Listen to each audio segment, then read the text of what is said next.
Hello mga Lods, dadaan na naman tayo dito sa may San Jose Zigzag Road ng Pangasinan. Ayan, lagi ko itong binivideo kaso hindi ko alam talaga kung ano ang haba nito, kaya ayan, nag-research ako.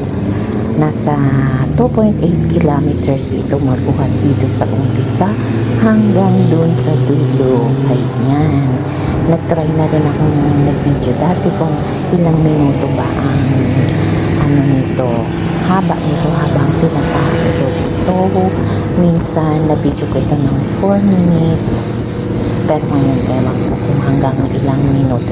Depende rin siguro sa takbo ng sasakyan kung hindi maraming dumadaan. Ayan, kasi kung marami rin dumadaan, syempre medyo matatagalan ng kaunti. Pero so far ngayon is makulimlim ang panahon, tahimik ang daan. Ayan, ilan-ilan pa lang ang dumadaan gawa ng medyo gloomy ang panahon.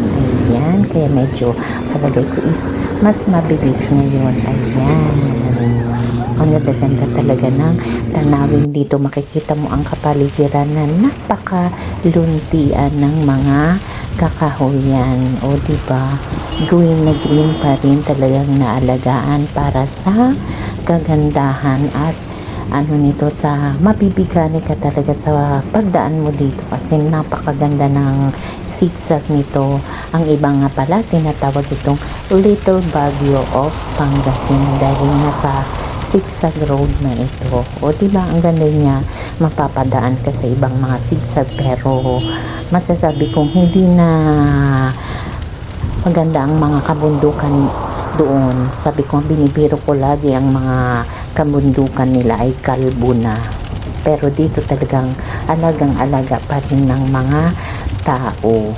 Wala kang makitang nagkakaingin o kaya namumutol ng kahoy kasi talagang inalagaan nila. Hindi nila yun ginagawa, prinoprotektahan nila ang bahaging ito para na rin sa kaligtasan ng mga dumadaan dito, kasi hindi mo makikita at hindi mararanasan na magkaroon ng landslide, lalo na pagdating ng malalakas na bagyo. Ito rin yung protection ngayon dito kung may mga dumadating na bagyo. Ayan, mas maganda kung malusog ang mga bundok kasi may mga panangga tayo sa malalakas na hangin at malalakas na bagyo. Ayan, almost na tayo, 3 minutes na tayong binabaybay. Ito yung pinakahuling liko natin sa pagpapunta ka ng